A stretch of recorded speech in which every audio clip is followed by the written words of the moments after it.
the news continues to get worse for Facebook. This is one of the worst breaches of privacy in modern history. The latest shot to the reputation of the platform came as its CEO, Mark Zuckerberg, admitted that his company could read your private messages. In a podcast interview with Vox's Ezra Klein, the Facebook CEO admitted that the company could read and censor the private messages that you send to your friends. The revelation came amongst others in a wide-ranging interview aimed at saving the tech giant as its stocks and trust both free fall.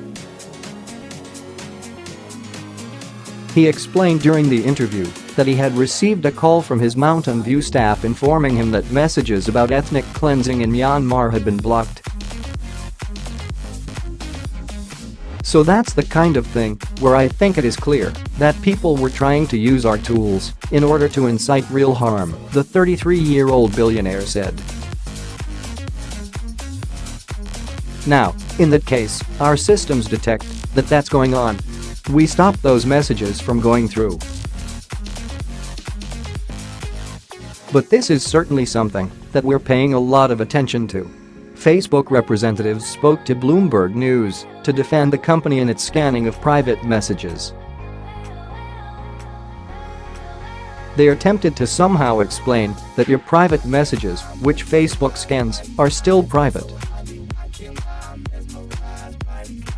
For example, on Messenger, when you send a photo, our automated systems scan it using photo matching technology to detect known child exploitation imagery.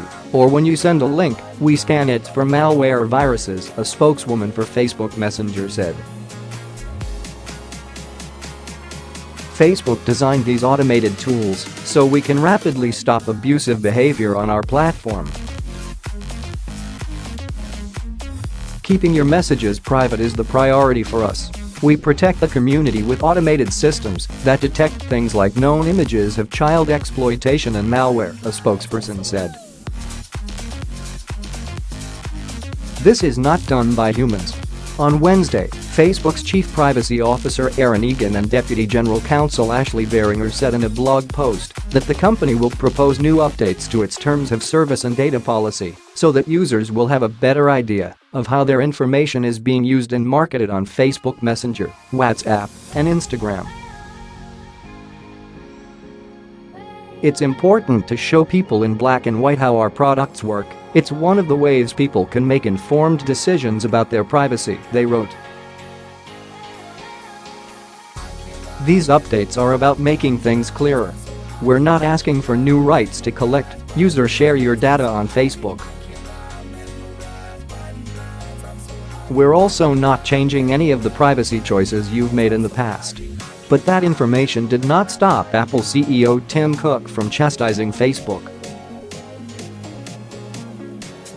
As part of an MSNBC special titled Revolution, Apple Changing the World, Cook said in the interview that he wouldn't be in this situation. We care about the user experience and we're not going to traffic in your personal life, the Apple CEO said. I think it's an invasion of privacy. I think it's privacy to us as a human right. It's a civil liberty and is something that is unique to America. This is like freedom of speech and freedom of the press, and privacy is right up there for us. Zuckerberg fired back at Cook in his Vox interview, calling his comments extremely glib. The reality here is that if you want to build a service that helps connect everyone in the world, then there are a lot of people who can't afford to pay, he said. And therefore, as with a lot of media, having an advertising-supported model is the only rational model that can support building this service to reach people. But if you want to build a service which is not just serving rich people, then you need to have something that people can afford. No matter how he words it, Facebook is scanning your private messages. If you care about your privacy on one of the world's most used platforms, the idea that your messages are being scanned is frightening.